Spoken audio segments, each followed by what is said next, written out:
ayer yo llego tipo alrededor de 12:30 por ahí de la noche, después de trabajar, y en el picaporte de la puerta de mi casa, una carta doblada, ya directamente para mí, donde decía que si yo no entendía lo que era una cuarentena y que le vaya rogando a quien sea, o a quien yo crea, digamos, que nadie se enferme dentro del edificio porque era lo último que yo iba a hacer de mi vida. Esta era la puerta de mi casa y acá estaba la carta doblada. The coronavirus pandemic has shut down New York City for more than a month now.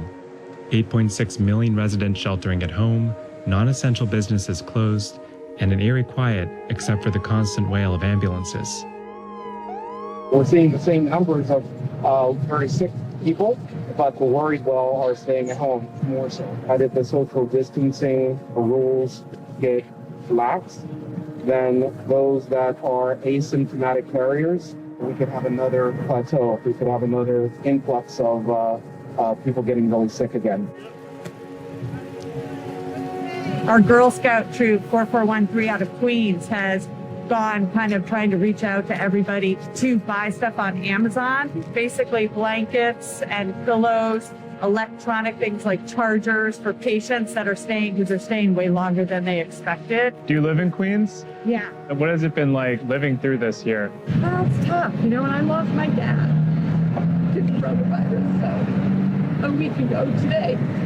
So it's hard, it's impacted everybody differently. But there are a lot of people who, you know, shouldn't be in this situation, and all of a sudden with people helping them, it's amazing. So, you know, they're the heroes.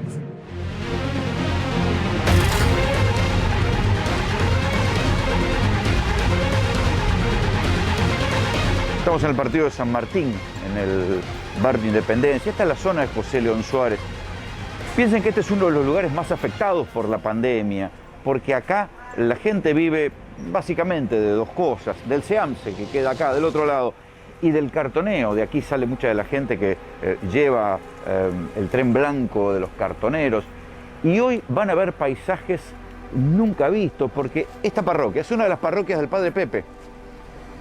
Sí. Vengan, entren conmigo, van a ver cómo la parroquia se convirtió en un comedor.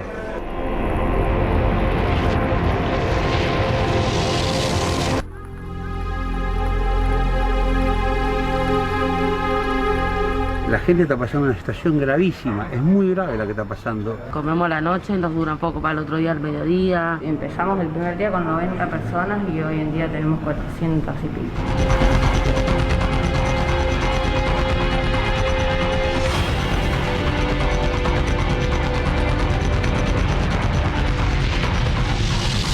Desde que estalló el coronavirus en la Argentina, hablamos básicamente de dos cosas.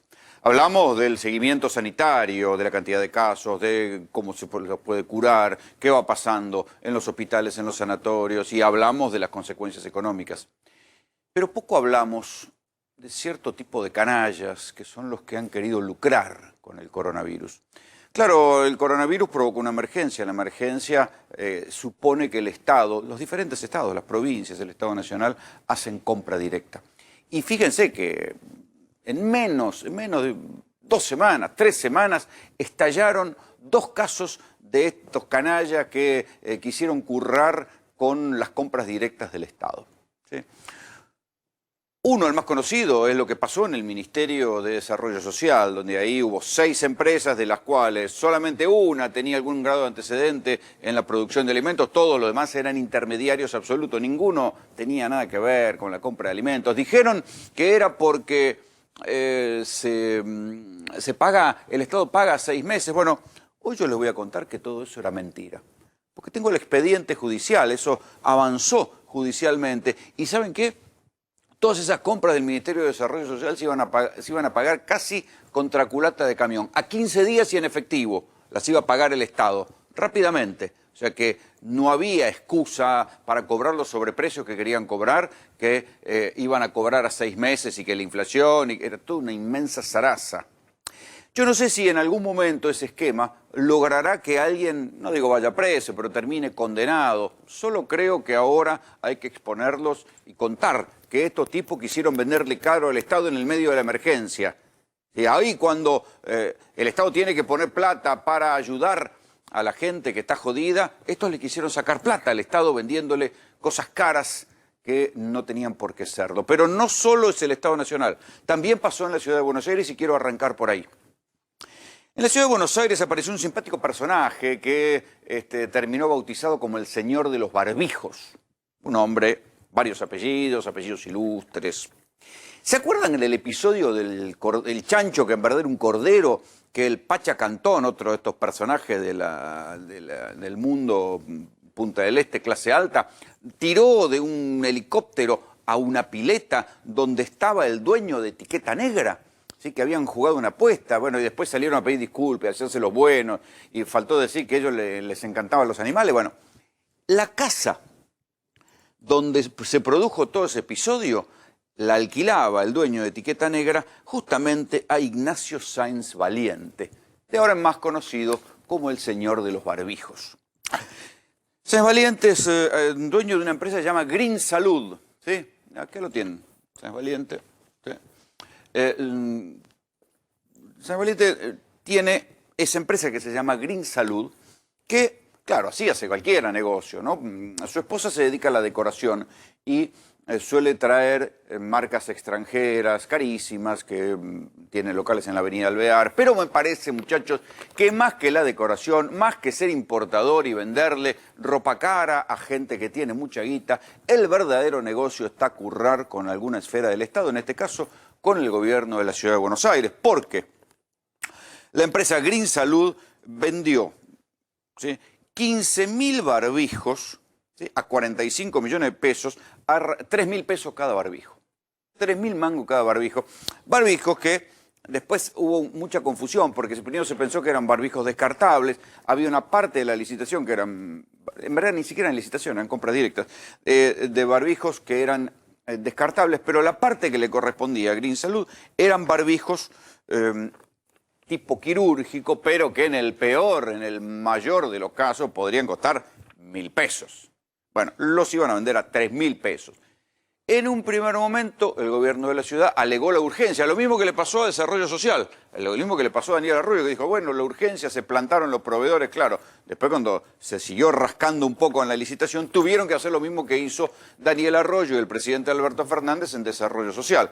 Echar a los funcionarios que habían hecho el llamado a comprar y cancelar la licitación y traer nuevos funcionarios para que se hicieran cargo de esa área. Concretamente, el gobierno de la Ciudad de Buenos Aires llamó a Roberto Gigante, que era un hombre, un operador, creo que el ministro de Infraestructura en Vidal, en el gobierno de Vidal en la provincia de Buenos Aires, para que venga a la Ciudad de Buenos Aires a ver si lograban prolijar las licitaciones o las compras directas amañadas que tenían por beneficiario al señor de Green Salud, Ignacio Sáenz Valiente. Insisto, yo no sé si terminará en algún grado de condena, ni siquiera sé si se podrá probar que es delito, pero lo que sí va a quedar en evidencia, que intentaron venderle barbijos que costaban 1.000 a 3.000 mangos, y sobre todo en el medio de la pandemia, en el medio de un momento en el cual hay crisis para los estados provinciales, para la Ciudad de Buenos Aires, para el Estado Nacional, hay una crisis de guita, y estos tipos le querían vender los barbijos de 1.000 mangos a 3.000 mangos. Y bueno, así quedó. Se quedaron sin compra y los funcionarios que firmaron esto terminaron echados. ¿Por qué? Porque obviamente los funcionarios políticos, ahora vendrá la pregunta en la justicia si sabían o no sabían, pero antes de que se los llevaran puestos a ellos, los tiraron por la ventana. Al señor de Green Salud y a los tipos que habían firmado eso.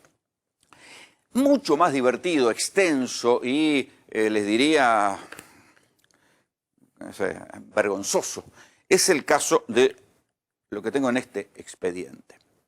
¿Qué es lo que pasó con el Grupo L o el Grupo Luzardi? En verdad lo que pasó con todas las empresas que se presentaron en el Ministerio de Desarrollo Social a venderle alimentos por compra directa al Estado Nacional en el medio de la pandemia. Insisto, había emergencia, era compra directa, y entonces se presentaron un montón de muchachos, o sea, los que ganan la licitación son 6.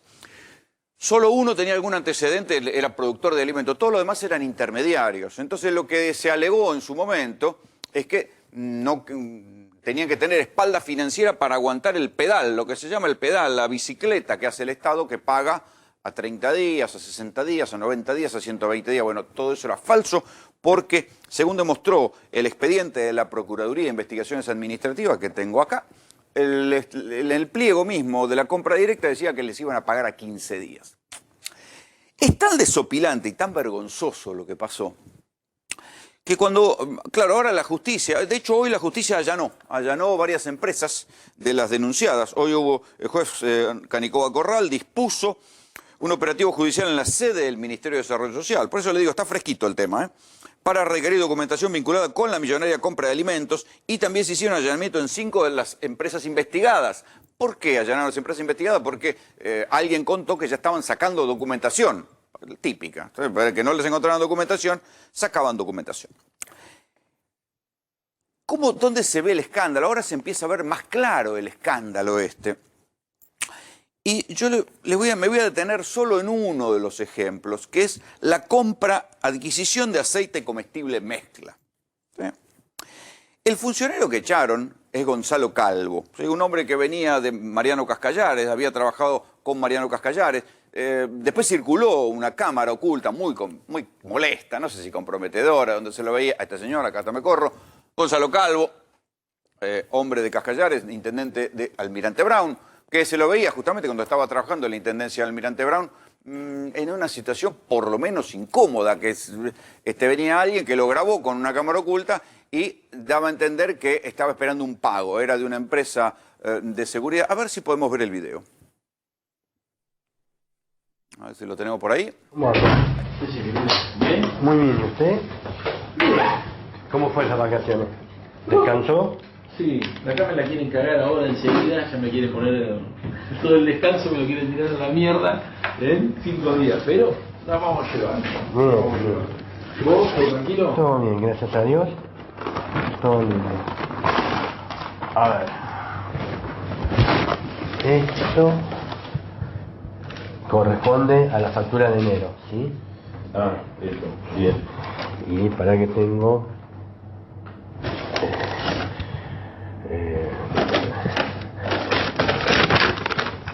esto de enero, pará. Sí. Tengo la otra, que me dio Claudio, la hojita de... Bueno, esta es esa. Y de este monto, de este, sí, había cuenta esto, exacto, 50, y te traigo... sí, y siguió haciéndolo estos 2, y eso era así, era 3. Claro, pero dice que había hablado con vos y quedaron en 2. Sí, solo boludo. Si la Claudia decía también, sí, solo boludo. ¿Qué te iba a decir? Y acá te traigo el resto de esto, Se los presento, ese es Gonzalo Calvo. En ese momento estaba trabajando en el municipio de Almirante Brown. Cuando apareció este video que fue publicado en Facebook, lo corrieron, se abrió una investigación judicial, no encontraron nada. Como todo llega en esta vida, Gonzalo Calvo era secretario de Articulación de Política Social. No lo es más. Él y otros 15 funcionarios fueron echados. ¿Por qué fueron echados? Por lo que ahora va investigando la justicia de a poco, porque claro, la justicia va accediendo a los papeles y va encontrando cosas que demuestran que cada vez el entramado de las cajas permanentes, ¿no? Porque hay funcionarios que se sientan en un escritorio y lo consideran un botín de guerra y manotean todo lo que pueden. Este tipo de personaje, desde el señor de los barbijos hasta los grupos que participaron en la licitación de desarrollo social, cuando vos preguntaste, dicen, no, estos son la caja permanente, son los que siempre están, son los que conocen la línea de compras, arman, ya sean licitaciones o compras directas, no se sabe cómo y por qué milagro, pese a que no fabrican alimentos, los invitan a participar en licitaciones para que el Estado bobo compre alimentos caros para distribuir a los pobres, alimentos encima de baja calidad, y las ganan. Esos milagros. Eso fue lo que le costó el puesto a Gonzalo Calvo y después preventivamente apartaron a otros 15 funcionarios. ¿Será delito finalmente? Y yo creo que no, porque la verdad que yo no confío demasiado en lo que hace la justicia argentina, tampoco confío en las cosas que se encuentran y cómo se instruyen, y porque además estos casos son casos de corrupción sofisticada, ¿sí? Donde las licitaciones o las compras directas se escriben ya pensando en el encubrimiento, ¿sí? Se comete el delito y ya al mismo tiempo se está activando el encubrimiento. Si no, vean esto. Expediente judicial, la acusación de la Procuraduría de Investigaciones Administrativas. Su titular es Sergio Rodríguez. Esto fue presentado ante la justicia. Vamos a seguir el caso del aceite comestible mezcla. El señor Gonzalo Calvo firma una invitación a que participen de esta compra directa un montón de empresas. Y dice en la invitación que se van a gastar 286 millones de pesos, ¿sí?, para comprar aceites, 1.700.000 unidades de aceite mezcla en envases de un litro y medio. Dice el expediente judicial que no obra la forma en que se estimaba el cálculo. O sea, ¿en base a qué pedían tanto aceite? ¿No? Y en base a qué decían que iban a gastar tanto, no se sabía. Eso da para pensar que ya la licitación estaba hecha con el acuerdo de las empresas que participaron, que como se verá después, estaban todas puestas de acuerdo. Hay cosas que son graciosas, ¿sí? Si ustedes imaginan un funcionario, cualquiera de nosotros, que está en un escritorio, y le dicen que una de las empresas se llama Nomerobo, mejor dicho, Nomerobo, ya aunque sea por portación de nombre habría que rechazarla. Bueno, el funcionario Calvo invitó a participar, o sea, firmó una invitación, no es joda, firmó una invitación para que se presentaran a cotizar para la venta directa, para la compra directa, a las empresas en base a sus antecedentes, idoneidad y capacidad. O sea, el funcionario consideró que había varias empresas, una de ellas se llamaba Nomerobo, que tenían suficientes antecedentes, idoneidad y capacidad para dar respuesta a la necesidad de alimentos que había en el momento de la emergencia. Qué raro, ¿no? Porque ninguna fabricaba alimentos. Sin embargo, les pareció que estas empresas, que una de ellas, por ejemplo, era una empresa de construcción de obras en diferentes municipios, como el Ministerio de Desarrollo Social, un funcionario invitaba a participar a empresas que no se dedicaban al rubro de alimentos, que eran intermediarias y que algunas ni siquiera tenían ningún antecedente de haber tratado con alimentos, se dedicaban a la construcción. Eso ni hablar de la aportación de nombre, de llamarse Nomerobo, o sea, Nomerobo Sociedad Anónima. Y dice el párrafo, o sea, esto que yo les cuento no es joda, lo dice el párrafo de la Procuraduría, dice, véase que se consideró invitar a Nomerobo Sociedad Anónima, quien conforme al registro del portal de compras de la ONC adjunto en el orden 2, registraba sanciones por incumplimientos contractuales. O sea, Nomerobo no solo tenía aportación de nombre, dudoso, sino que además registraba sanciones por incumplimientos. Sin embargo, la invitaron igual a participar de la licitación para el aceite. Bueno, se estableció que por razones de urgencia se aceptarían varias marcas para la cotización realizada, bla, bla, bla, bla, bla. Acá está. Uno de los argumentos que decían es que el Estado paga mal, que paga 6 meses. Bueno, no. El pago se efectuaría dentro de los 15 días corridos contados a partir del día siguiente al de la incorporación del acta emitida, bla, bla, bla, bla, bla, bla, bla. O sea, a los 15 días cobraban. Aún así, el sobreprecio, como se sabe, fue escandaloso y se calcula en 523 millones de pesos. ¿Sí? Yo solo les estoy hablando del capítulo aceite. Hubo un capítulo fideos, un capítulo lenteja, varias cosas. Volvía a aparecer Nomerobo. ¿Sí? Finalmente, les ahorro todo el detalle de la compra directa, se llegó a la conclusión de que iban a comprar a varias empresas a un precio que la botella de aceite mezcla de 150, o sea, 1,5 litros, iba a terminar, en un caso, una empresa que se llama Sol Ganadera, iba a ganar la licitación con 157,80 por cada botella de 1,5 litros, y la otra, que se llama Copacabana, iba a ganar con 158,67. ¿Saben cuánto cuesta 1,5 litros de aceite hoy en Walmart? 125. O sea, hace un mes ya lo estaban cobrando 158 y se suponía que era el por mayor.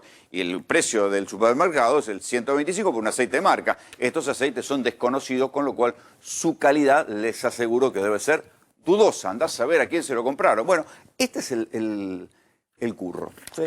El otro de los grandes ganadores, porque, esperen que se me confunden los nombres, pero Nomerovo, ¿sí? A que no saben de quién era, la que invitaron a participar, que se llama Nomerovo, casi no me robo, es de Copacabana. ¿Sí? Copacabana es una de las que ganó. O sea, el funcionario invitó a participar a varias empresas de un mismo grupo. ¿Sí? Una de estas empresas era Nomerovo, Sociedad Anónima, y la que gana es Copacabana. Copacabana y Nomerovo eran del mismo grupo.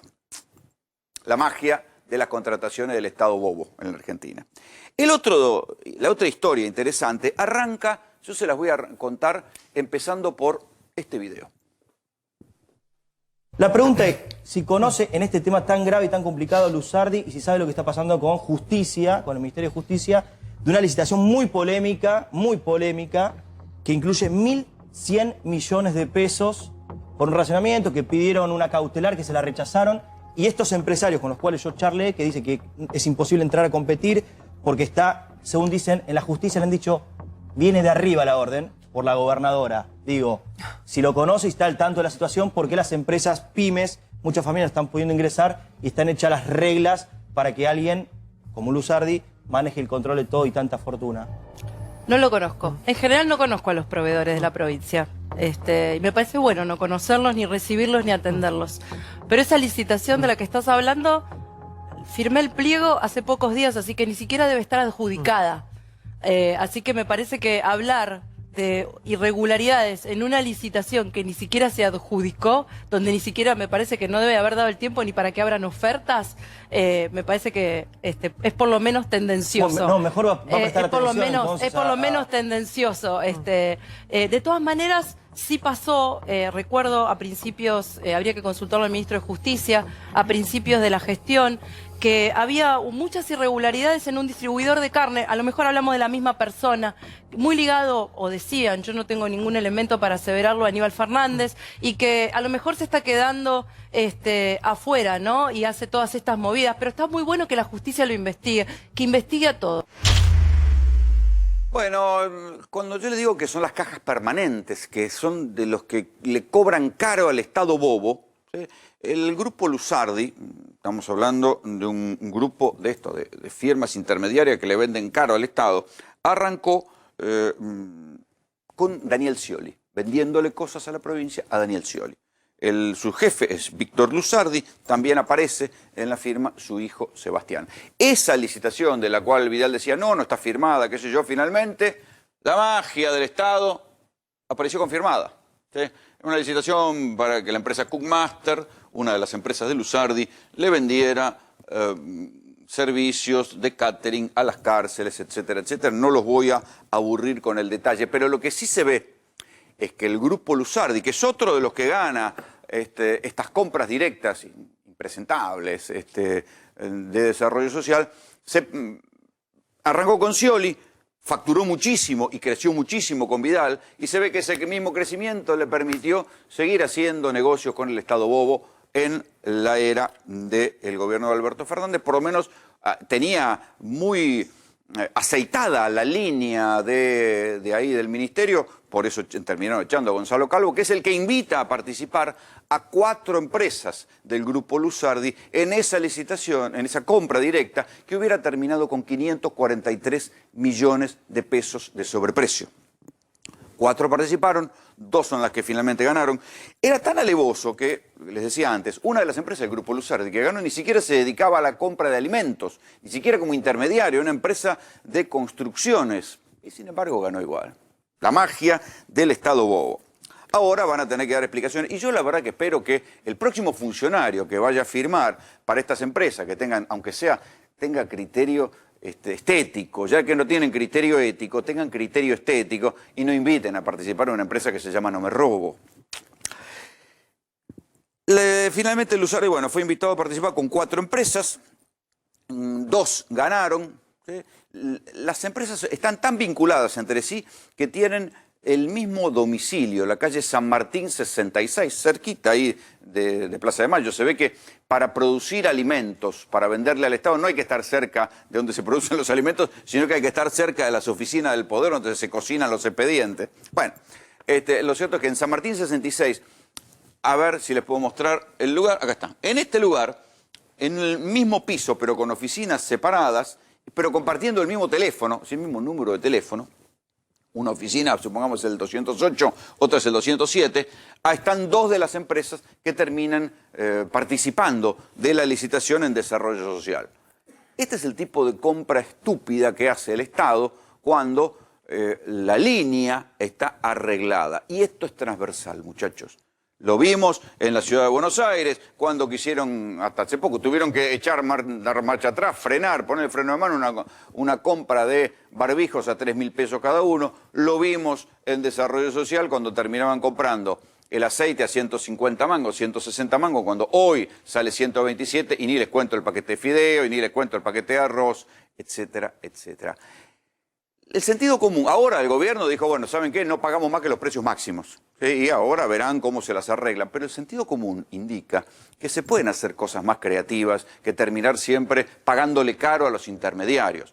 Claro, pero para esto hay que querer hacerlas. Si el Estado, por ejemplo, va a tener, porque el hambre ha venido para quedarse, lamentablemente en la Argentina, por un tiempo largo, salvo que haya un milagro económico, el Estado va a tener que seguir proveyendo fideos, arroz y alimentos. Bueno, que vaya y compre directamente la producción completa a algunas fábricas y se la compre barata. Hay fábricas recuperadas, hay un montón de gente que vaya y le compre directamente y que no haga estas compulsas de precios en las cuales terminan ganando siempre los intermediarios. El sistema es clarito. Se arman los tipos que escriben los pliegos para las compras directas, los tipos que invitan a participar a las empresas, son los mismos que después terminan favoreciendo a estos impresentables. Y que afinen el oído. Si ven a una empresa que se llama No Me Robo, aunque sea que tengan criterio y no le inviten. Bienvenidos. Esto es GPS.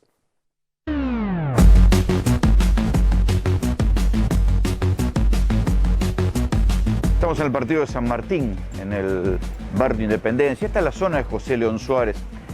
Piensen que este es uno de los lugares más afectados por la pandemia, porque acá la gente vive básicamente de dos cosas: del SEAMSE, que queda acá del otro lado, y del cartoneo. De aquí sale mucha de la gente que lleva el tren blanco de los cartoneros. Y hoy van a ver paisajes nunca vistos, porque esta parroquia es una de las parroquias del Padre Pepe. ¿Sí? Vengan, entren conmigo, van a ver cómo la parroquia se convirtió en un comedor. Al pie del Cristo están las cocinas, se prepara la comida y las viandas para la gente. Y el cuidado de la parroquia, el orden, está hoy a cargo del personal del ejército. Son cosas que hace, ¿cuánto? 2 meses, son imágenes que nunca hubiéramos imaginado. Una parroquia convertida en comedor, custodiada por gente del ejército. Todo esto son las imágenes del coronavirus.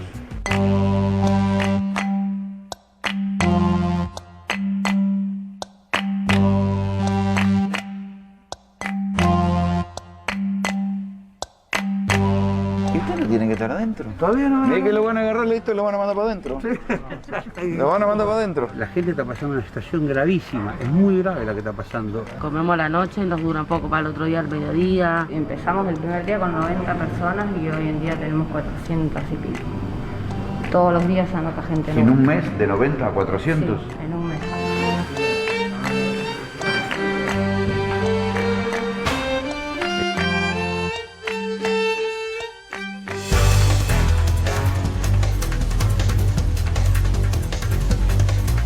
Hola, ¿todo bien? ¿Sentado? Permiso, ¿todo bien? Padre, ¿esto era una parroquia? Sí. Esta es la capilla Virgen de Itatí. ¿Y hoy es un comedor? Sí. Casi todas las capillas nuestras se transformaron en eso, ¿no? O sea, los que están acá son voluntarios. ¿Están las imágenes? Sí, sí. En el mismo lugar donde ellos ven a misa. Y hoy día ellos se ofrecieron a ser los voluntarios que necesitamos para servir la misa, ¿no? ¿Cómo es eso que decís más misa menos mesa? ¿Menos misa y más mesa? No hay misa para mesa. Y eso es un poco lo que se entendió y ese es el quinto punto que se habla en el barrio. Siempre la capilla es el centro y bueno, realmente estoy contento porque lo que uno comparte en lo común, en lo cotidiano, hoy lo vemos reflejado en este espíritu que tiene la gente, ¿no? Es decir, bueno, frente a esto, prefiero gastar el tiempo como voluntario. Esta gente son voluntarios de la capilla. Sí, la verdad que de la comunidad estoy muy contento. ¿La gente grande se está quedando en las casas? Sí, en general sí. Es más, le llevamos la comida a la casa. Muchos de los que están acá, la tarea que tienen después es llevarle la comida a la casa para que la gente mayor no se mueva.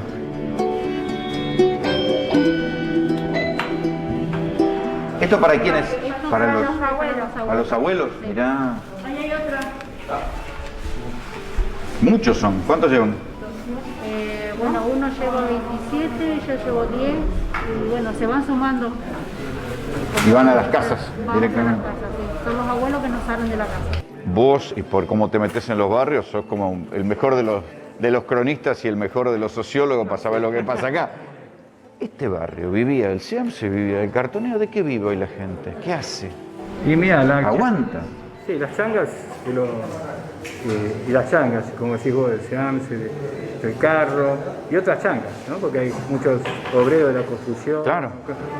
Es realmente uno de los problemas que vemos como agudos en la vida cotidiana, ¿no? Si no tener el dinero en el bolsillo para poder afrontar gastos elementales. Hay algunos que se cayeron 2 escalones, que tenían laburo y que están pidiendo comida en el comedor. Yo tuve la Villa 21 en la crisis del 2001. Claro. Y de un momento así tan duro como el que se vivió, después surgió la comunidad respondió, ¿no? Y pude ver cómo las changas se fueron rearmando, la gente se fue a través de esa economía popular que se da en los barrios, teniendo la posibilidad de armar algún emprendimiento. Así que yo tengo esperanza que después de este momento duro que se está pasando, se pueda reactivar. O sea, vos ya viste otras veces que se salió. Sí. Vi que tenés un muchacho del ejército ahí a puerta. El ejército lo que hace es formar las filas. Ordenar y tomar las distancias prudenciales. Así que realmente muy buena este trabajo en común, ¿no? Mirá lo que es la imagen esta. De una capilla convertida en comedor y de gente del ejército en la puerta de una iglesia ordenando cola de comida. Digo, son postales que hace 2 meses no hubieran existido. Mira, hace 2 meses estábamos anotando los campamentos, los encuentros, los nuevos oficios que iba a haber. Y bueno, ahora vino esto, pero bueno, lo importante es como adaptarse a la situación y bueno, en eso está también un poco la lectura de la realidad, ¿no?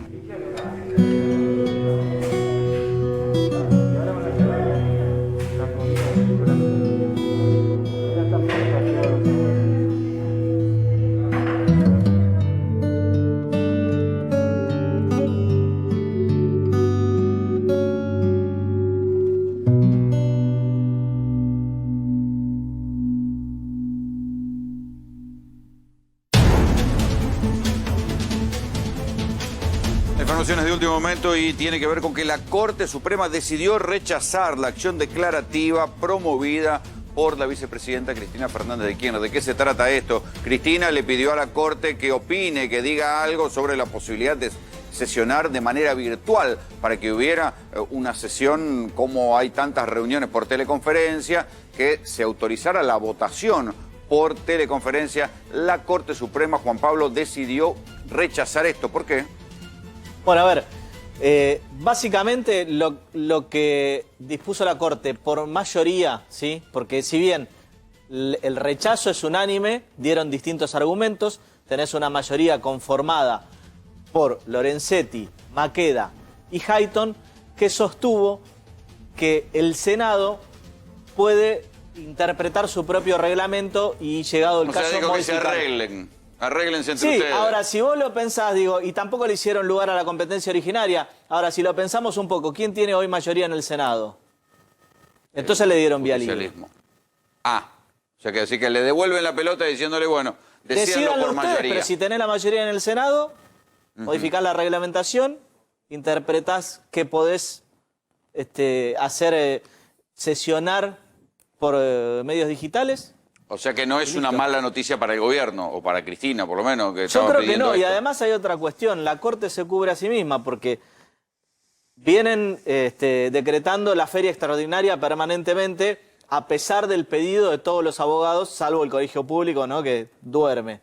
Pero los abogados y montones de asociaciones de abogados estamos pidiendo que Levanten la feria. que se termine la feria. Trabajar de manera remota, pero que se termine la feria.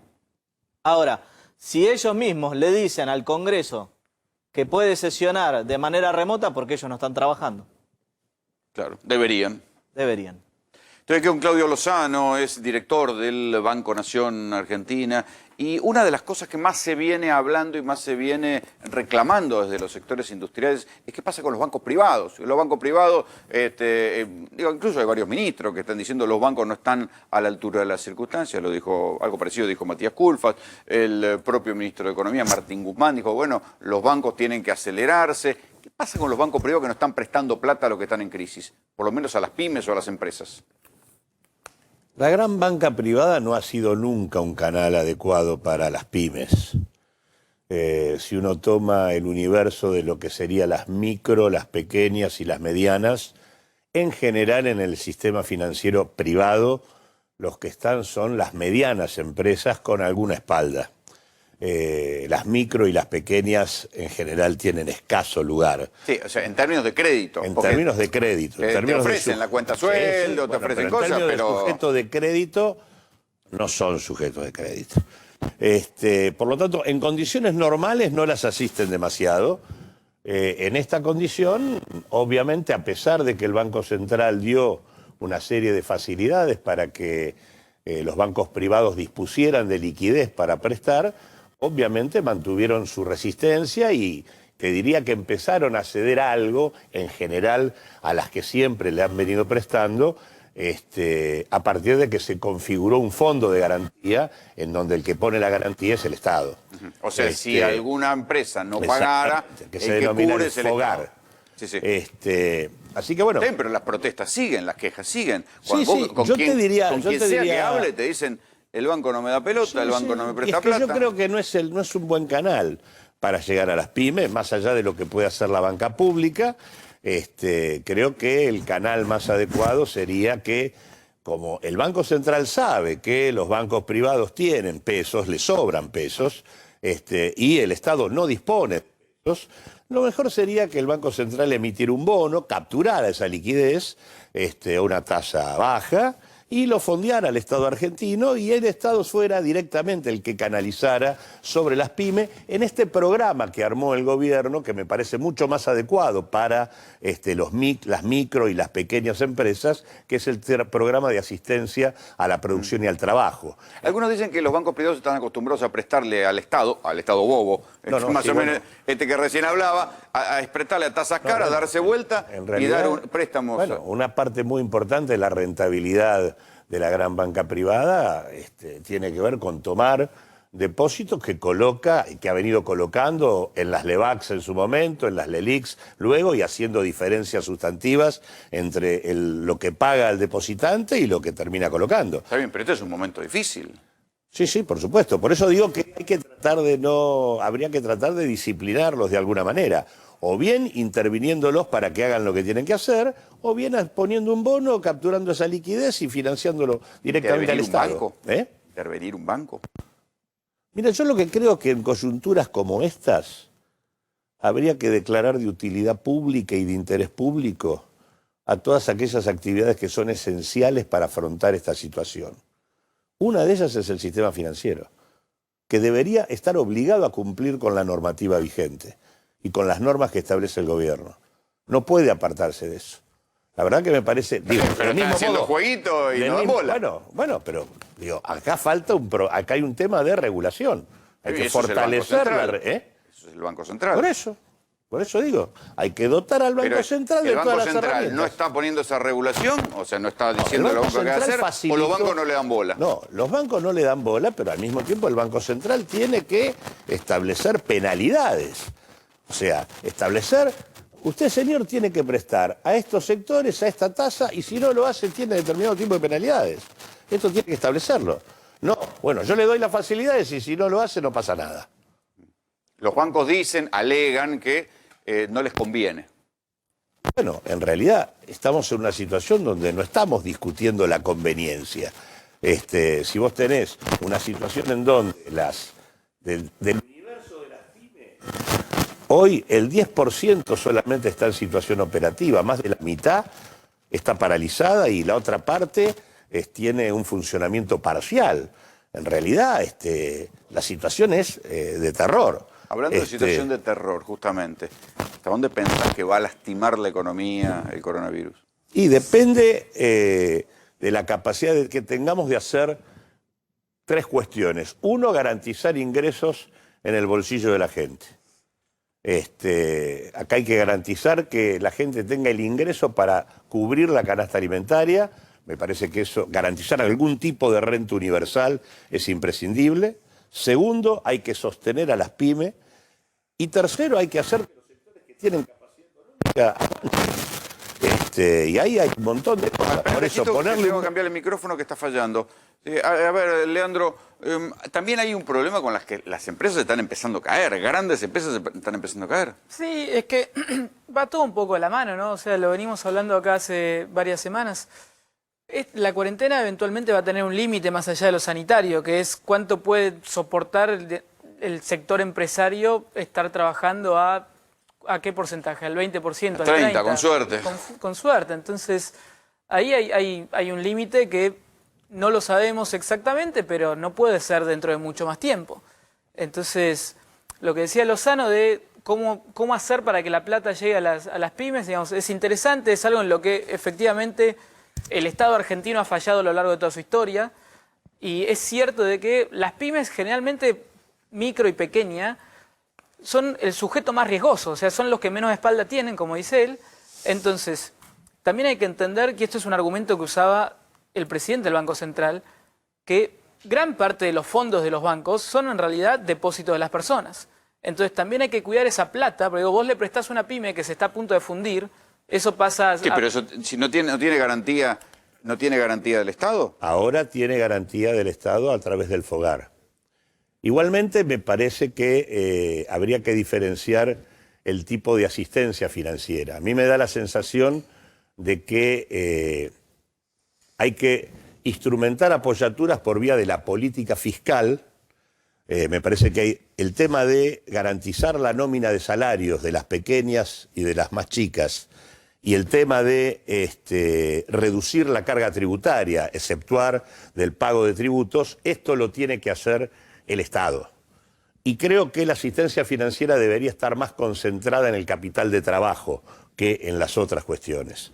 Yo tengo la impresión de que nosotros no estamos discutiendo si podemos o no podemos salir de la cuarentena. Hay que sostener la cuarentena para que el contagio no crezca. Y por lo tanto hay que garantizar los mecanismos para que la cuarentena dure lo que tenga que durar. Y para eso hay que mejorar el modo de llegar con los ingresos al segmento de la informalidad, que estamos hablando de más de la mitad de la población laboral de la Argentina. Hay 8 millones de trabajadores que tienen que ver con desempleo, trabajo en negro y sectores cuentapropistas en negro, a los cuales les tenés que sumar cerca de 2 millones de trabajadores monotributistas y cuentapropistas más. Son 10 millones de personas que en el momento en donde la economía se paraliza, no tiene ninguna capacidad de conseguir ingresos. Es esto que veíamos en la nota. Esos ingresos hay que sostenerlos.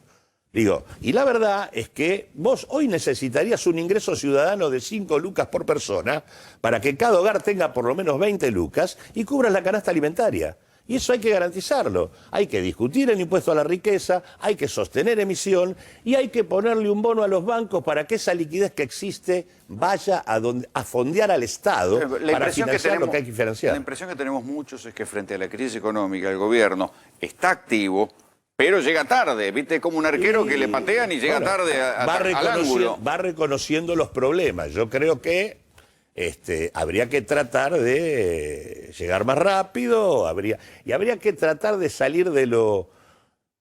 habría que tender a la universalidad. Cuando uno establece mecanismos en donde tiene que controlar esto, aquello, lo otro, a la larga, terminás dejando mucha gente afuera.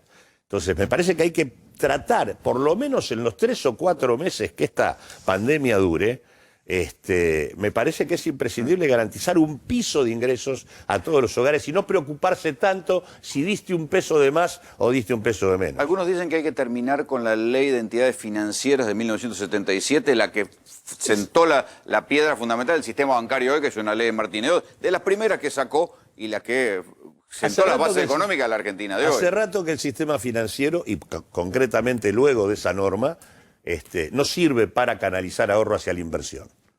Hace rato que tiene más que ver con una lógica de carácter especulativo. Ahora, eso es una discusión de fondo, de carácter estructural. Digo, yo cuando hablo de intervenir sobre el sistema bancario, si vos declarás de utilidad pública el sistema financiero y los bancos no cumples, vos podés centralizar depósitos y definir que esa institución se transforme en un agente que actúa por cuenta y orden del Banco Central. Y el Banco Central le dice, usted señor, le voy a pagar una comisión, pero usted va a hacer esto, va a prestar esto a esta tasa y a estos sujetos. Está bien, pero Claudio, tenemos un banco hipotecario que no presta plata para construir casa, que auspicia clubes de fútbol y vende tarjeta de crédito. A ver, está todo vuelta. En el momento en donde se producen las crisis, una sola casa. Cuando se producen las crisis capitalistas, inmediatamente aparece la discusión del Estado. Ahora aparece de dos maneras. Del lado de los dueños del poder, que lo que quieren es un Estado que socialice pérdidas, cuando en general en los momentos expansivos... o que le compre caro a los amigos. Que en los momentos expansivos quieren privatizar beneficios, o discutimos un Estado que intervenga de otra manera. Y este momento exige intervenir de otra manera. Por lo menos para poder salvaguardar el modo en que salgamos. Si nosotros no sostenemos a la gente que está en situación de informalidad, no sostenemos el saber hacer de las empresas y de las pymes, y no garantizamos que los que tienen más espaldas pongan lo que tengan que poner, nuestra situación a la salida del coronavirus va a ser un poquito complicada. Ahí te quiero preguntar, por el momento de la salida del coronavirus, ¿cómo te imaginas? ¿Cómo reactivar la economía que va a estar abajo del mar? Una de las primeras cosas que cambió drásticamente es que vos estás en el marco de una crisis de la economía mundial. Que en realidad ahí hay dos discusiones. Algunos creen que el coronavirus es la razón de la crisis. La verdad es que yo lo que creo es que el coronavirus catalizó e hizo explotar un conjunto de contradicciones que la economía mundial ya tenía. Sí, y en Argentina veníamos. La Argentina trae su... De 5 años, ¿cuántos años de retroceso? A lo que voy, la Argentina venía con un espíritu de canalizarse hacia una orientación de carácter exportador, y había muchos que, por ejemplo, creían que Vaca Muerta era el maná que iba a resolver la Argentina. Con el precio que tenés del petróleo, que no se va a recuperar inmediatamente porque vos estás discutiendo en el mundo la relación entre petróleo convencional y no convencional y el cambio hacia una matriz energética de economías limpias. En este contexto, Vaca Muerta, la idea de Vaca Muerta y la Argentina exportadora de gas no convencional está terminada. Y por lo tanto, la posibilidad de una Argentina que tenga un salto exportador significativo de manera inmediata, también. Y por ende, la salida para recuperar actividad económica es darle más bola a la orientación mercado internista, al aprovechamiento de la capacidad ociosa. Que también va a estar bajo cero. Pero vos acá tenés un parque productivo subutilizado que puede comenzar a funcionar sin inversión. Quiero sumar aquí a la conversación a Mario Greenman, el secretario general de la Cámara de Comercio. Y, a ver, pasan los días, la cuarentena continúa. ¿Qué está pasando con los comercios? Greenman, buenas noches. Buenas noches, ¿cómo están ustedes? Bueno, situación complicada que se agrava día a día. No obstante, siempre nos gusta reconocer la tarea que está haciendo el gobierno en temas de sanidad, es impecable. Pero en temas económicos nos preocupa qué es lo que va a suceder cada vez que se va demorando esto un poco más, porque el comercio cerrado no tiene flujo de caja y eso hace inviable su futuro y su presente muy difícil Nosotros pensamos que en el mes de abril prácticamente no se va a poder pagar los salarios, por más que el gobierno esté concurriendo en ayuda, pero esos son trámites un poco complejos, no están llegando con la rapidez necesaria. Yo lo escuchaba recién, también las entidades bancarias creemos que no estuvieron a la altura de las circunstancias. Nunca entendimos por qué estaban abiertos los supermercados, las ferreterías y los bancos estaban cerrados, cuando son una palanca fundamental para cualquier desarrollo económico. Y va a ser muy difícil la salida. Cada día que se demora la apertura, nosotros hemos estado con el presidente, con el jefe de gabinete, le hemos presentado propuestas para hacer una apertura gradual, segmentada. En estas habilitaciones de sanidad, porque en estas habilitaciones provinciales que hay, ¿está incluido el comercio o en las 7 provincias no hay mucho para esperar? lamentablemente no está incluido en la modalidad de e-commerce, pero la modalidad de e-commerce no mueve el amperímetro realmente todavía en la Argentina. O sea que solo con comercio electrónico y delivery.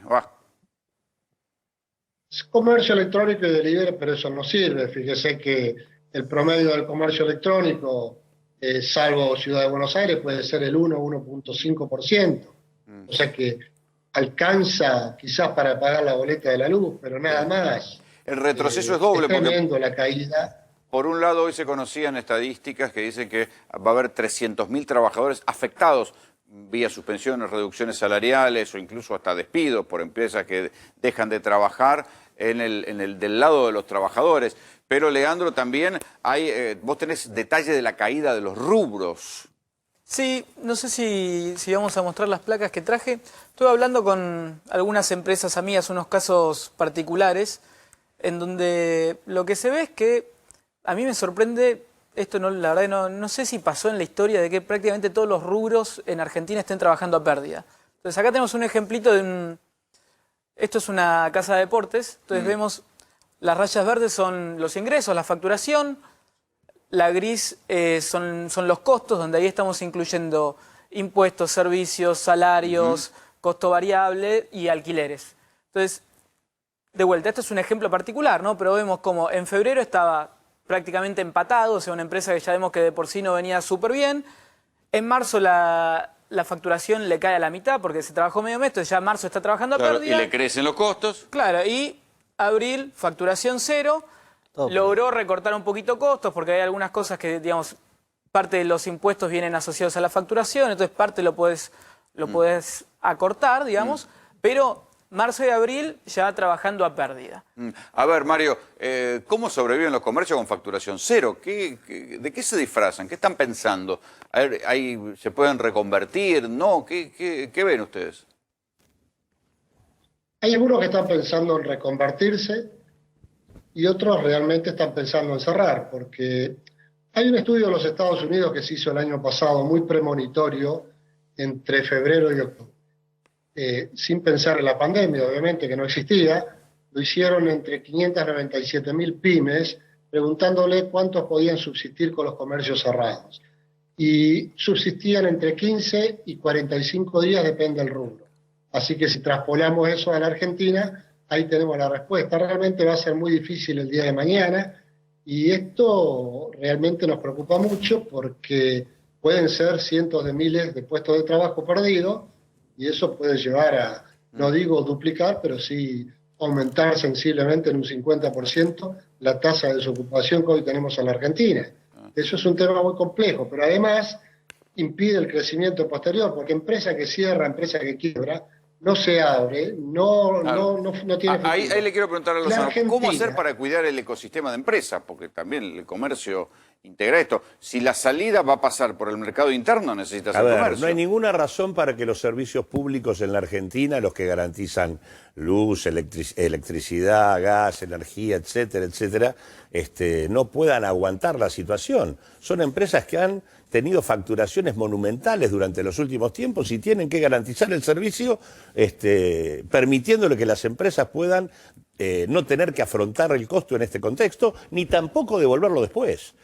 Eso en primer lugar. En segundo lugar, el Estado tiene que reducir la carga tributaria. Y en tercer lugar, hay que garantizar la nómina de salarios. También hay que diferenciar entre aquellas empresas en las que están en la lona y aquellas que en alguna medida se la están rebuscando. Son más las que están en la lona, pero hay algunas actividades que sí están funcionando y que no necesitan la asistencia. Pero digo, tarifas, impuestos y salario hay que garantizarlo. Hay que sostener para que las empresas estén después. Yo creo que la pregunta está mal hecha.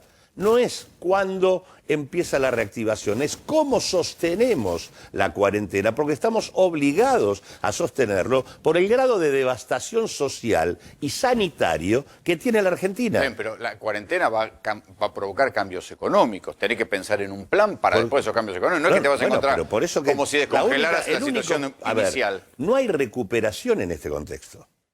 En el contexto de la cuarentena lo que hay es contención. Hay que garantizar que no se caiga más de lo que ya se cayó. ¿Hay contención, Griezmann? ¿A ustedes hay algún grado de contención o...?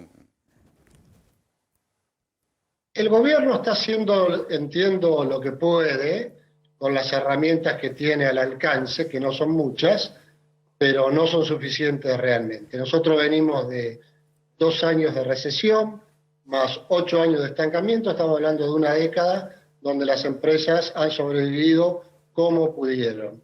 Y en la Argentina hace 35 años, 36 años, que venimos con un promedio de una tasa de pobreza del 35%. Y eso, la única manera de luchar contra la pobreza es con crecimiento económico. Y el crecimiento económico lo garantiza la actividad privada. Necesitamos empresarios que arriesguen su capital con normas de juego claro, que creen nuevas empresas, creen puestos de trabajo, porque el Estado, en definitiva, no es un buen empleador. El Estado lo que tiene que hacer es generar las reglas de juego, las condiciones necesarias para desarrollar la actividad privada, que es la que a fin de mes paga los enormes impuestos en la Argentina, para que el Estado los gaste de la mejor manera posible. Pero no hay futuro si no hay una actividad privada fuerte en nuestro país. A ver, mostrame la otra placa, la de los gimnasios. ¿Cómo es? A ver. Ahí tenemos la placa de los gimnasios, la caída de actividades en el rubro de gimnasio, por ejemplo, que son otros de los que están jodidos. A ver si vienen los gimnasios. Te voy contando mientras. Ahí está. Fíjate que la característica particular del gimnasio es que no tiene mucho costo variable, ¿sí? O sea, este es un gimnasio de vuelta de un amigo, de un conocido, atendido por los socios.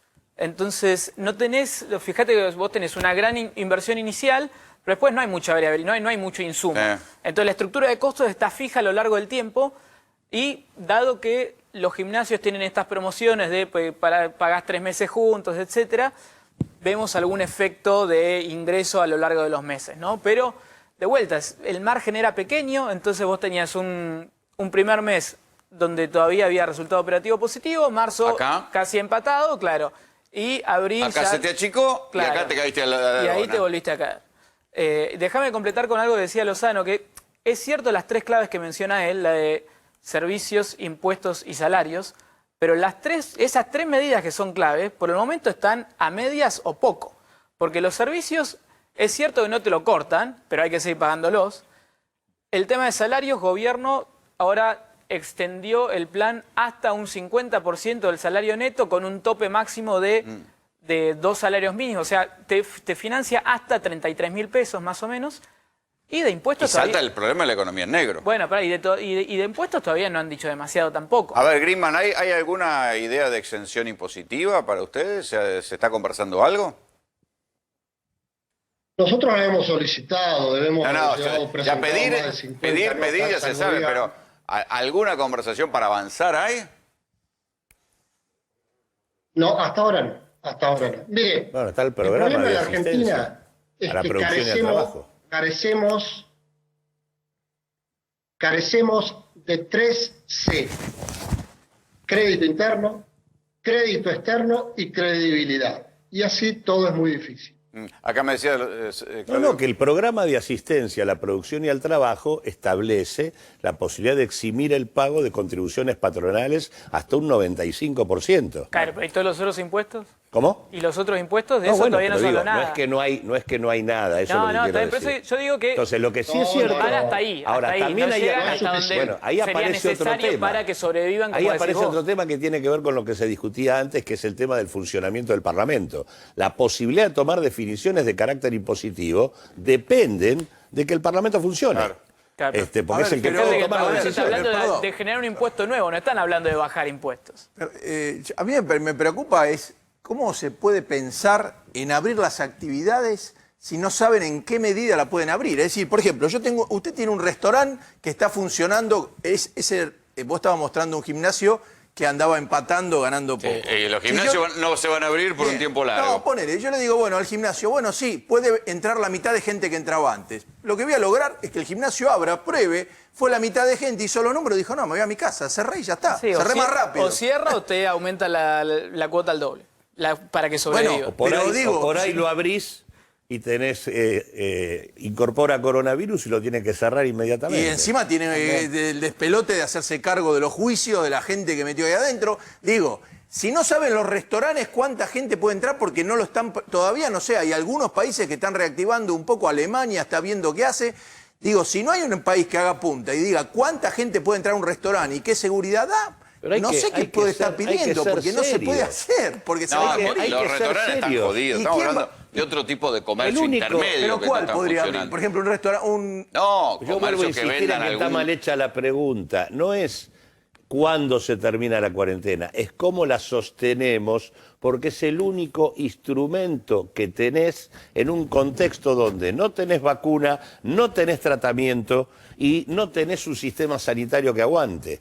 Por lo tanto, lo que tenemos que discutir es cómo sostenemos. Y el tema de que tenemos que crecer es un paso posterior. Acá hay que aguantar para no caer. Estamos perdiendo. Es como preguntar cuándo termina la guerra. Bueno, termina la guerra cuando van a la guerra, pero si no ganaste la guerra no pueden terminar la guerra. ¿Eso qué quiere decir? Es cierto, el gobierno viene para atrás. Vos decías la economía en negro. Bueno, el ingreso familiar de emergencia tiene ese objetivo. Ahora, yo creo que habría que ser más rápido. 5.000 mangos cada persona, 20.000 por hogar tipo, todos tienen la canasta alimentaria. Eso habría que resolverlo ya.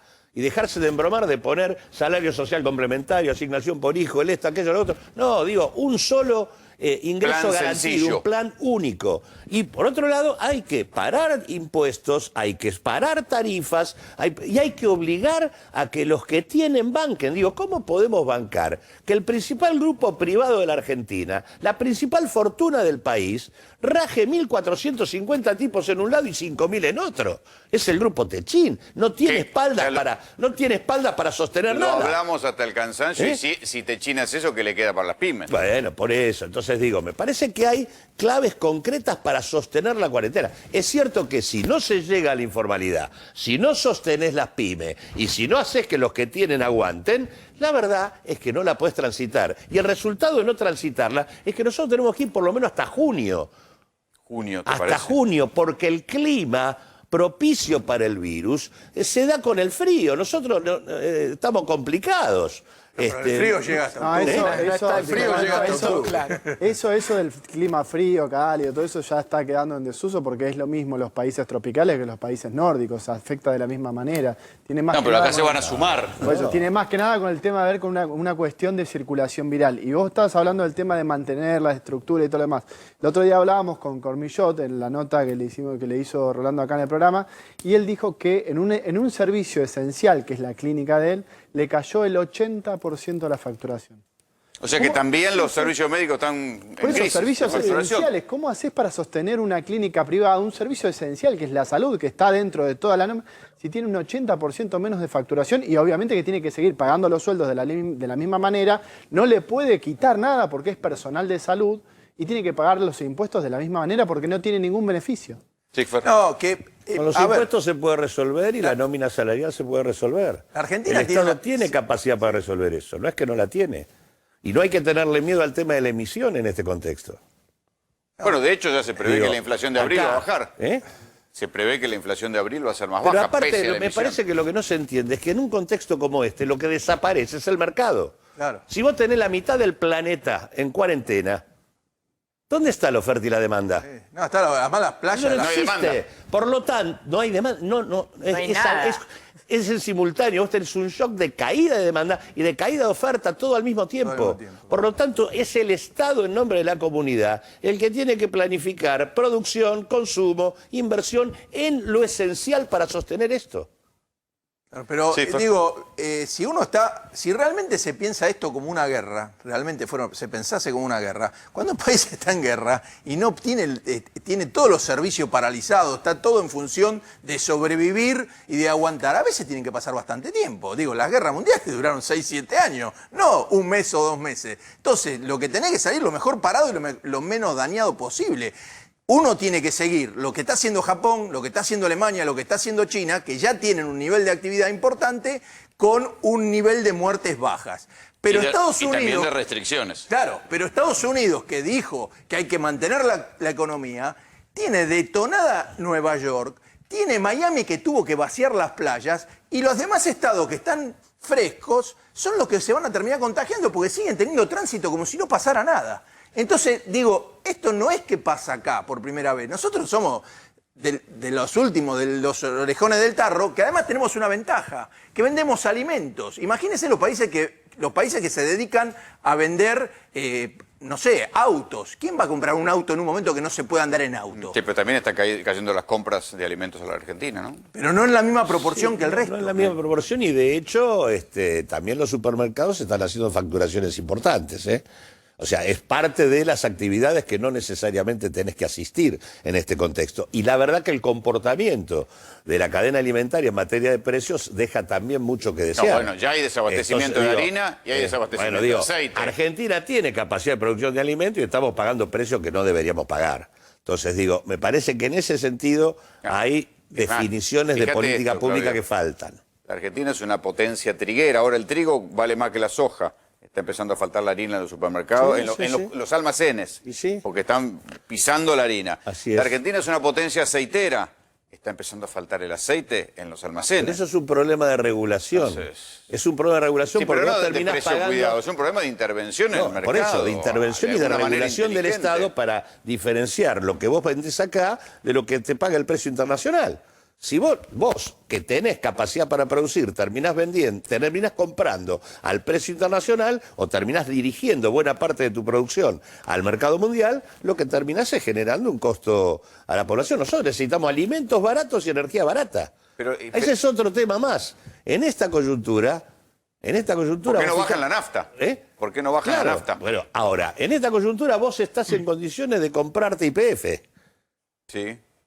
Tenés una acción a $3.60 y podías recuperar el 49% de YPF. Vicentín. Y Vicentín te diría. Bueno, pero digo, tenés que pagarla, si ya la deben. Por eso. Ya la pagamos de antemano esa. Pero lo que digo es YPF es una herramienta poderosísima para recomponer el sistema energético, para quitarle anarquía, para integrarlo, para pasar de los hidrocarburos a las energías limpias. Digo, hay un montón de cosas que podrías hacer. Digo, es un momento en donde lo que se está discutiendo es con qué tipo de Estado salimos. O salimos con un Estado que se pone los pantalones largos para regular y ponerle el cascabel al gato a los que hay que ponérselo para que este país funcione, o salimos más devastados que lo que estamos. Y vuelvo a insistir, la pregunta no es cuándo termina la cuarentena, es cómo se sostiene el único instrumento que nos preserva del contagio del virus. Gracias, Claudio. No, gracias Mario, también. Muchísimas gracias por el contacto. Vamos a pasar ahora a un tema que tiene que ver en parte con lo social, en parte con lo sanitario. ¿Por qué? Porque hay algunos lugares donde la cuarentena es la única solución que hay por ahora, la única solución preventiva, pero hay unos lugares donde hay preocupación porque pese a la cuarentena, pese a las precauciones, el coronavirus cuando entra hace estragos. Vimos lo que pasó esta semana en los geriátricos, vimos también lo que pasó la semana pasada en un hospital del conurbano. Hay preocupación por lo que pase cuando entra en el sistema sanitario público, porque no están dadas las condiciones de precauciones y la cantidad de elementos que son necesarios, pero también empieza a haber preocupación sobre lo que puede pasar si el coronavirus entra y se expande en las villas, porque ahí es muy difícil quedarse en las casas, es muy difícil guardar la cuarentena. Desde la 1114 no hay ninguna autoridad que haga cumplir.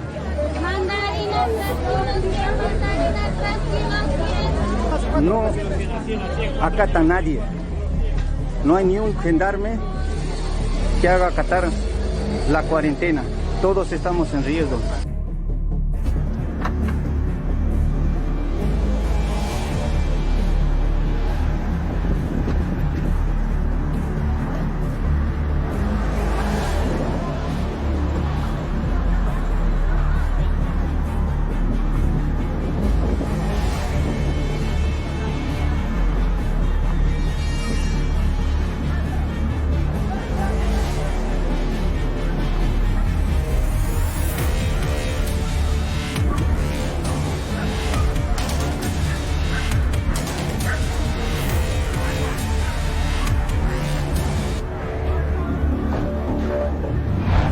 Estamos en Villa 21-24.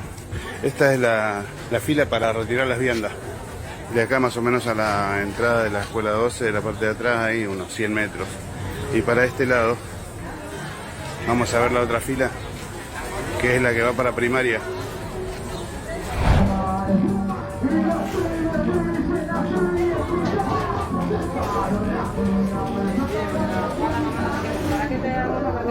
¿Cómo anda, papi? Bien.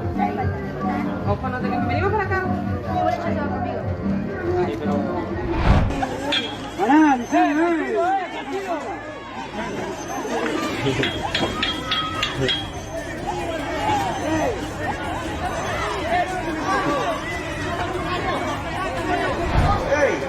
¡Ey, Leo!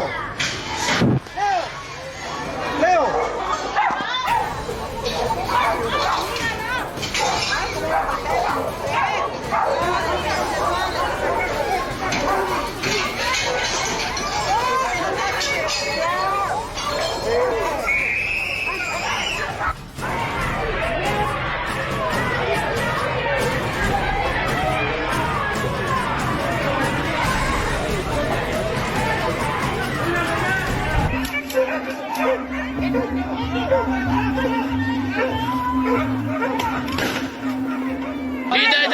Pero no son nada para entrar así por de piola, boludo. Es lo que entrar por de piola, manga de Chile. Entramos por aquí, amigo, estamos todos comiendo acá. No, vale, amigo, ¿no? Mirá lo que tiene la boca, ¿qué tiene la boca? ¿Qué está comiendo la boca? Mirá, tiene boca, mirá lo que tiene, ¿le viste?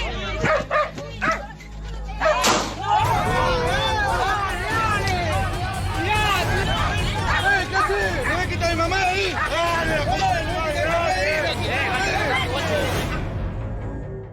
Fíjense que de a poco se fueron poniendo en escena todos estos lugares que nosotros hace una semana le decíamos cuidado. La Organización Mundial de la Salud dice que para que una cuarentena se pueda relajar tiene que también tienen que estar controlados los lugares álgidos, los lugares que pueden detonar. Los geriátricos, las clínicas, los hospitales, que fueron los que hace más de una semana empezamos a decirle cuidado, que cuando entra el coronavirus en una clínica o en un hospital hace estragos. Varios hospitales de la Ciudad de Buenos Aires tuvieron problemas con el coronavirus. El Fernández se quedó sin quirófanos. El Hospital Belgrano, en provincia de Buenos Aires, se contagiaron como 20 miembros entre médicos y personal sanitario. Una clínica acá en Ciudad de Buenos Aires. También pasó con los geriátricos. Ya conocen lo que pasó con el geriátrico de la zona de Belgrano R, pero también con uno de Bajo Flores. Y también hoy estallaron la cuestión en las cárceles. ¿Sí? Las cárceles son lugares donde hay mucho temor de que entre el coronavirus y haga estragos entre la población carcelaria. Lo que pasó hoy fueron motines y también algún pícaro con un intento de fuga. Y ahora está la preocupación por las villas. ¿Sí? Hoy cambió un poco la estadística porque volvieron a crecer los casos en Ciudad de Buenos Aires, en la cifra de hoy de 170 y pico de casos.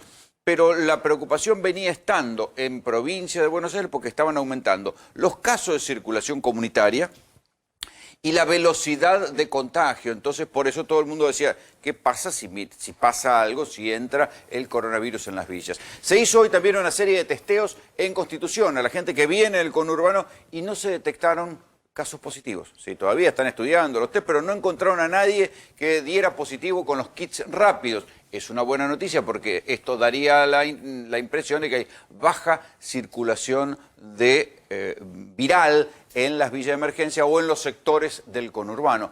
El problema está en que, por un lado, la velocidad de contagio es una y la velocidad de deterioro de la economía es más rápida. Esto es lo que se ve cuando uno va a los barrios populares.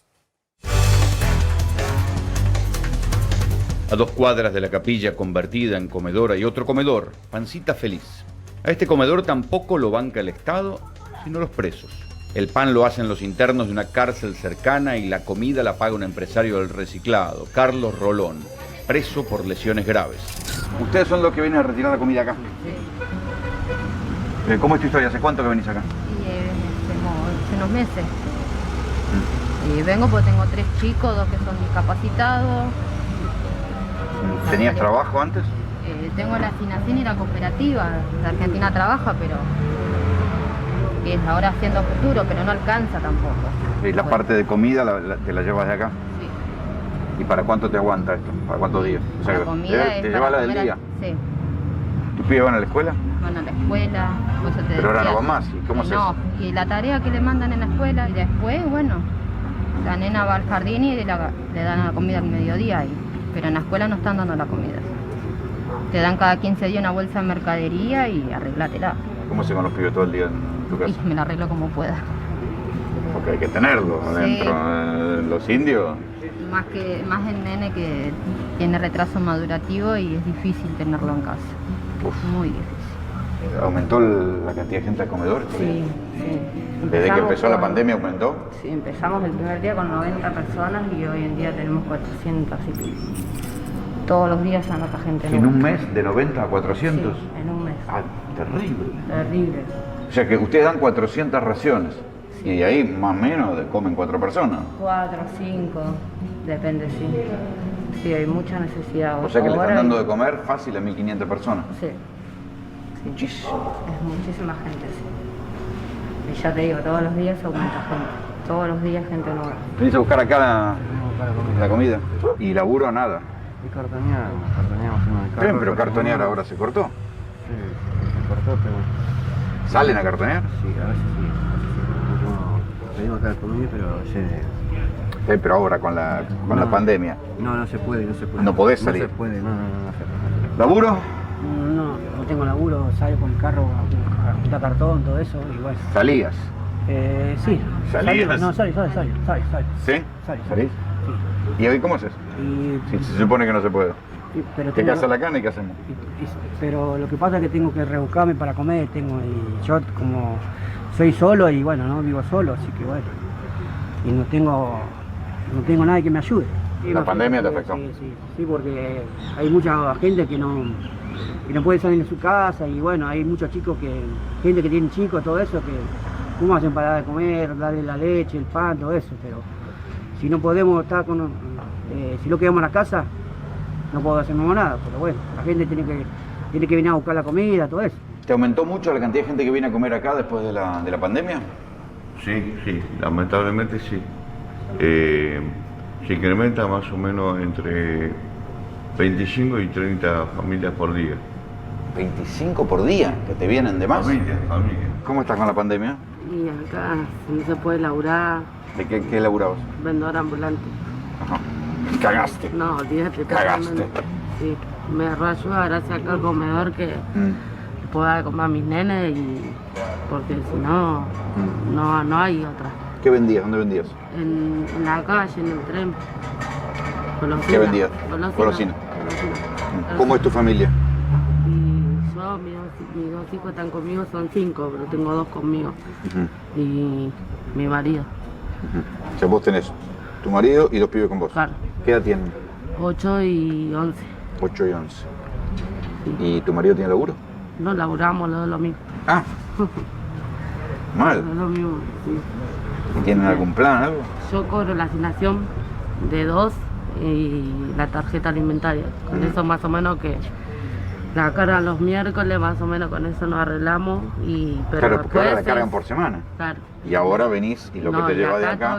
Todos los días nos ayudan nos dan comida a la noche y después nosotros comemos a la noche y nos dura un poco para el otro día al mediodía. ¿Estás laburando? No, ¿Qué estaba hacías? laburando en el tren, pero no.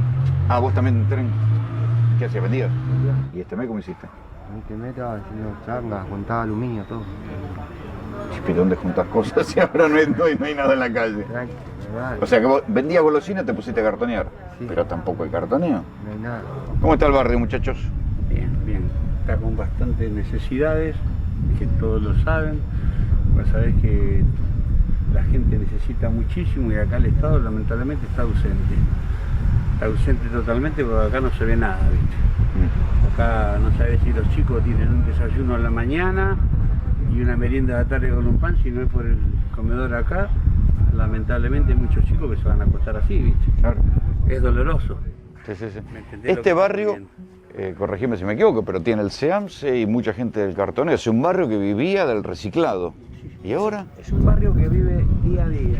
Vive de changa, labura y morfa. Labura y morfa. O sea, día a día. Cuando se paró para todo. Olvídate, todo. Esto es la famosa changa diaria. De eso se vive todo el día. Y ustedes que conocen, digamos, porque andan con los volquetes, ven el parate. Sí, por supuesto. Son todos carreros, andan cartoneando, andan haciendo una changa y toda esa gente hoy lamentablemente está parada, está marginada. Y no es que tenían ahorro para sacar. No tienen espaldas cómo solventar la situación, ¿me entendés? Están marginados lamentablemente por la situación que estamos viviendo. ¿Qué está haciendo la gente ahora? ¿Están cumpliendo la cuarentena? Ustedes que conocen el barrio. Sí, es fácil. Si vos te arrimás al camino del Bonaire te vas a dar cuenta que no hay cirujas, no hay gente laburando, no hay cartoneros. ¿Cómo están haciendo? No, olvidate. No hay. La gente está pasando una situación gravísima, es muy grave la que está pasando. Y el Estado está ausente, como siempre. Bien, gracias. ¿Esta es tu parrilla? Esta es mi parrilla. ¿Y ahora? Nada. Yo no tengo ninguna ayuda. ¿Vos vivías de esto? Vivo de esto. Yo no tengo plan social, no ¿esta es tu cobro casa? nada de esto, así alquilo, mira, estoy alquilando. O sea, vos alquilás acá y cuando podías sacabas la parrilla para vender. Sí. ¿Y ahora? Nada. Vinieron la gente de gendarmería, me dijo que no puedo trabajar y yo te pregunto, quieren que uno se mantenga dentro del hogar. ¿Y cómo hago yo para vivir si yo no tengo ninguna ayuda del gobierno? Decime, vivo con 2 jubilados, ¿viste? Vivimos con lo justo.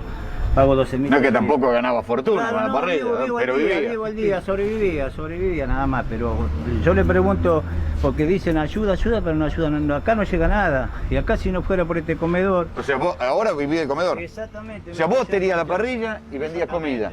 No podés, entonces tenés que ir a comer el comedor. Sí, bien, y bueno, por eso es lo que acá no veo que llega la ayuda, especialmente para esta gente, que viene mucha gente carenciada, que no tiene, que está en la situación mía o peor. Está todo parado. Los que somos laburadores precarios no tenemos... ¿Vos qué hacías? Albañil, pintor, lo que saca. Cagaste. Diario. Entonces recurrimos acá al comedor con varios vecinos que estamos todos en la misma situación. A ver, para. Vos eras albañil. Sí. Tenías laburo. Sí, está todo parado. Vino la pandemia, se te cortó. ¿Y ahora comés del comedor también? Y venimos al comedor también. Mierda. Esa es la solución que tenemos momentáneamente.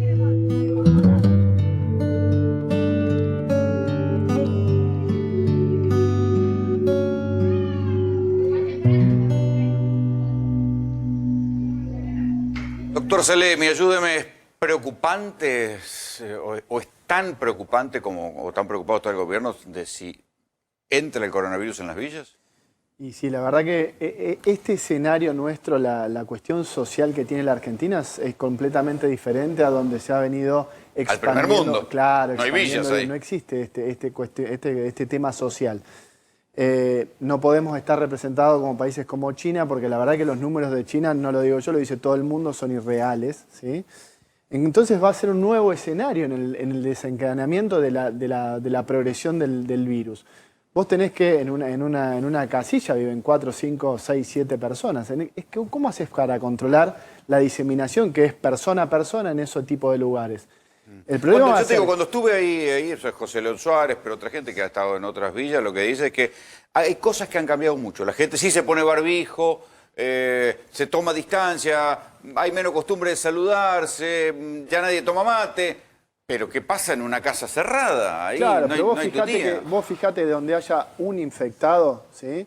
El tema hoy de los testeos, de estos 300 testeos que dieron todo negativo, puede ser una buena o una mala noticia, ¿sí? Y porque la mala noticia es que no tenés circulación dentro de la sociedad del virus. Pero que la vas a tener. La vas a tener, porque esto no lo podemos parar, no somos extraterrestres que la vamos a poder controlar. La buena noticia es que se están haciendo bien las cosas. Evidentemente se están haciendo las cosas porque no tenés circulación viral. Ahora, tenemos otro tema. No te olvides que España le está haciendo un juicio al Estado chino por el tema de los test truchos. ¿Sí? Pero los chinos dijeron, ustedes compraron uno que no tenían licencia. Se supone que estos kits los fuimos a buscar a China y vienen con licencia los chinos. Digo, tenemos que ser un poquitito también abogados del diablo y indagar un poquito en este tema, porque la verdad que es muy compleja esta situación y hay que prestarle mucha atención a los detalles, porque si se nos escapan, vamos a cometer grandes errores. Quiero sumar aquí a la conversación a Fernando Corsigles, médico y vicepresidente de SICOP, la entidad que nuclea a los médicos de la provincia de Buenos Aires. ¿Cómo está la cosa en los hospitales? ¿Siguen preocupados? Sí, claro, sí, claro. No tenemos un voluminoso número de casos aún. Nos preocupa que de a poquito va habiendo más circulación. Tenemos la situación en nuestros hospitales de contagios que en principio... O sea, hay pocos casos de coronavirus, pero esta semana se murió un médico en un hospital. No, sí, por eso tenemos situaciones problemáticas en unos cuantos hospitales provinciales. ¿Cuáles? En esta semana se han sumado el Paroicén de la Matanza, el Balestrini de la Matanza y el Carrillo de Ciudadela. ¿Es verdad que hubo un asado? Dicen que hubo un asado. En verdad, no sabemos dónde fue el inicio de los pacientes o de los trabajadores, porque el problema, ¿cuál es? Lo he dicho otras veces, los trabajadores están en 2, 3 o 4 lugares, van de un lado a otro, en algunos lugares tienen bien los equipos, en otros no, la verdad no sabemos. Eso es lo que pasa en los geriátricos también, que van y vienen y trabajan en varios lugares. Bueno, claro, esa es la situación. Y es cierto que ayer tuvimos que lamentar al primer médico de la provincia de Buenos Aires fallecido por coronavirus, integrante de una de nuestras comisiones directivas. ¿En serio? De Cañuelas. Sí, ¿Se sabe algo más de lo que pasó? No, en verdad, bueno, evolucionó muy rápidamente. Hasta el mediodía de ayer estaba controlado y bien, aislado. Su mujer también está infectada de coronavirus. No se sabe si el origen está en ese núcleo familiar o está en la tarea, porque pero él estaba trabajando. Los dos son médicos. Él se aisló a partir del martes 14, cuando tuvo los primeros síntomas, y tuvo la positividad el jueves 16. ¿Un hombre de qué edad? 56 años. ¿Y se murió en cuánto? En 24 horas. Imagínense que el diagnóstico positivo lo tuvo el día jueves y falleció el jueves siguiente, ayer. En una semana.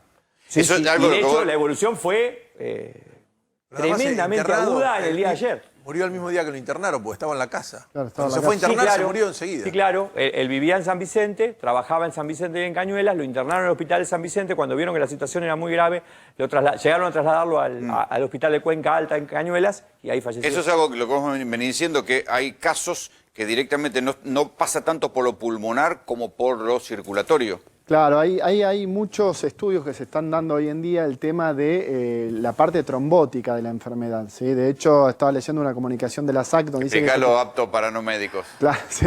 ¿Qué es la parte trombótica? La parte trombótica que se... Empieces a hablar técnico. Que se armen coágulos de sangre dentro de los vasos, ¿sí? De cualquiera de los vasos que sea, ¿sí? Y otro de los grandes problemas que estamos viendo también... ¿Esto es? No, eso es el efecto en el miocardio, en el corazón, que bueno, es una de las grandes causas de muerte que se están viendo en Estados Unidos, las enfermedades cardíacas. Se dice que hay trastornos eléctricos del corazón que se están dando por aumento de la inflamación de la pared cardíaca, que es la miocarditis, que se está dando por este coronavirus. Por el coronavirus. El coronavirus. No, nada que ver con los pulmones. No, esto es cardíaco. No hay... en las autopsias vos tenés que tener en cuenta que son todavía estadios cortos de investigación. Las autopsias, sí hay tromboembolismo pulmonar, no se ve tanto lo que son trombosis a nivel de las arterias que nutren el corazón. Sí tromboembolismo pulmonar, que es en las autopsias, el 71% de los pacientes que se hicieron el estudio dio positivo para tromboembolismo pulmonar. ¿Sí? Que es que se te tape un vaso del pulmón, entonces el oxígeno que vos respirás no alcanza a llegar a la sangre. Por eso la gente te dice que se siente ahogado. Que se siente ahogado. Por eso a veces es el desencadenamiento tan rápido del fallecimiento de estos pacientes que vienen generalmente con comorbilidades, ¿no? Y lo otro que vos venís diciendo también es que no necesariamente tiene que tener problemas pulmonares, sino que también afecta problemas del sistema cardíaco. Claro, a pacientes con enfermedades cardíacas, claro, es lo que más se tienen que cuidar. Porque a veces pasa de que el paciente ¿sí? Te refiere que siente un dolor, una presión, y es o un tromboembolismo pulmonar o una miocarditis que le genera una falla cardíaca, ¿sí? Y ahí hay unas cuestiones técnicas que generan edema a nivel del pulmón que hace que también se pueda morir el paciente. Volvamos un poco a la cuestión de los hospitales. ¿Les están dando las cosas adecuadas? Bueno, hemos tenido una semana ardua al respecto y nosotros veníamos de varias semanas con grandes dificultades. Yo había mencionado que habíamos tenido una escasa cantidad de equipos y eran de bastante mala calidad. Lo reconocieron las propias autoridades del Ministerio el lunes en la primera reunión del Comité de Crisis Central que tuvimos, que finalmente se pudo concretar. Están empezando a repartir las cosas que han ido llegando en los aviones de aerolíneas desde China. Las que vinieron de China. Claro. Son la verdad, mejores. en esa reunión del lunes, el ministro se comprometió a completar equipos para todos los hospitales. En verdad, hasta el día de hoy, viernes, seguimos teniendo dificultades. En algunos lugares llegaron, pero en otros todavía no, y seguimos teniendo situaciones en las que hay que vestirse para abordar los casos sospechosos. Y a veces tenemos el material adecuado y en otros lugares eso no está pasando. Es una de nuestras grandes preocupaciones. El gobierno se ha comprometido, pero todavía falta ese reparto que llegue a todos lados. Tenemos un montón de hospitales en donde esto no ha pasado. Explícanos, Rodrigo, ¿por qué hay una bomba en los geriátricos? O sea, bomba que estalló estas semanas. Y lo que pasa es que en el tema de los geriátricos es el multiempleo del personal de salud. No te olvides que los geriátricos no pueden ir las visitas, pero el personal que, ya sea el de limpieza, de asistencia o médicos, son los que terminan metiendo el virus. Exactamente, eso seguramente haya sido lo que ha pasado. No te olvides que el multiempleo del personal de salud que necesita para sostener, ¿sí? Para sostener su familia, hace que vos tengas que ir de un lado al otro trabajando, ¿sí? En el caso de los geriátricos creo que fue personal de enfermería que ocultó los síntomas, una gran irresponsabilidad, pero necesita seguir trabajando porque si no trabaja no le alcanza para darle de comer a su familia, ¿sí? ¿Qué pasa? Este personal de enfermería trasladó de un lado al otro el tema del virus. En el paciente, en el adulto mayor, es mucho más sensible, ¿sí? Porque generalmente tiene mucha mayor cantidad de enfermedades que una persona más joven, ¿sí? Y desencadena mucho más rápido la enfermedad, ¿sí? Le afecta mucho más rápido.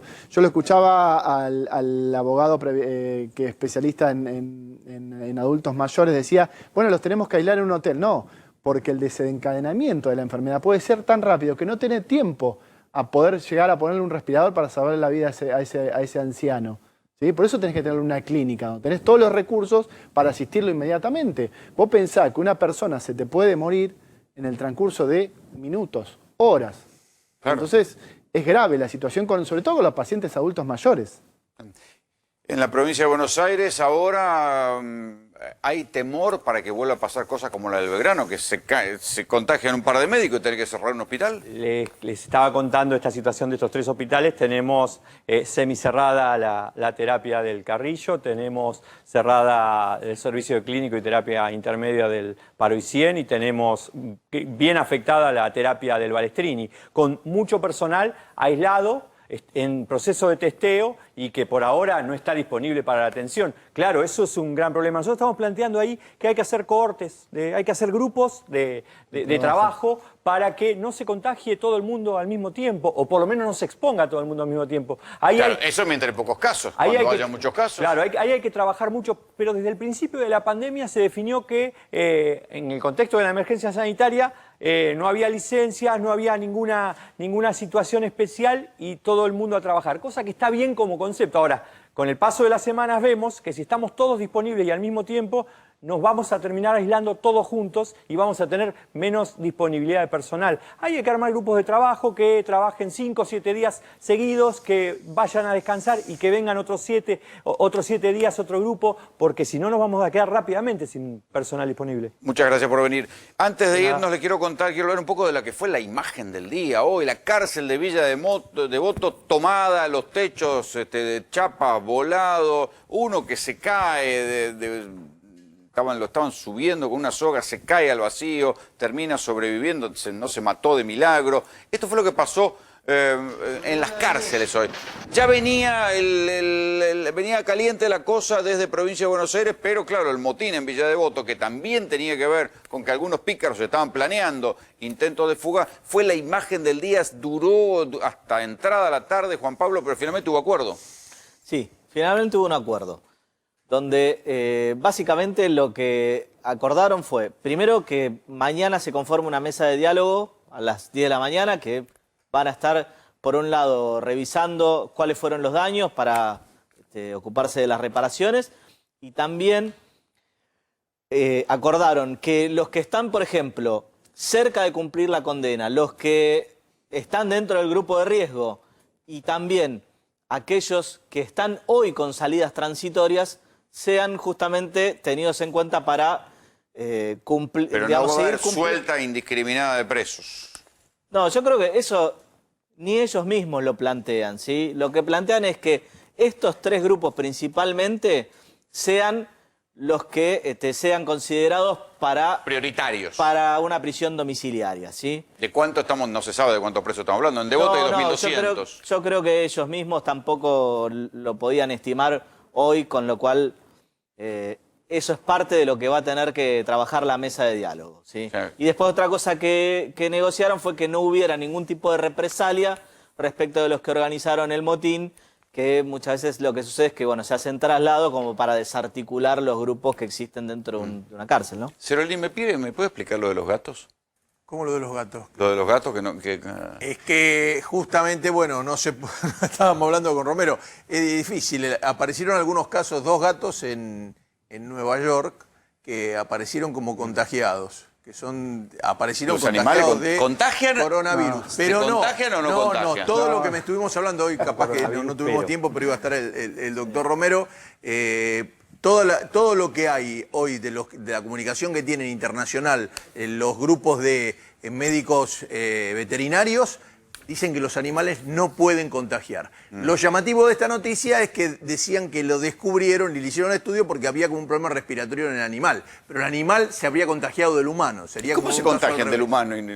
Sí, de hecho el primer caso fue creo que un tigre del zoológico de Nueva York, sí. Claro. que se contagió del cuidador que tenía coronavirus positivo. No, porque veo ya que hay gente que es loca y empieza a matar gatos. Tirar al gato por la ventana. Por todos lados. No, bueno, capaz que el domingo se lo aclara.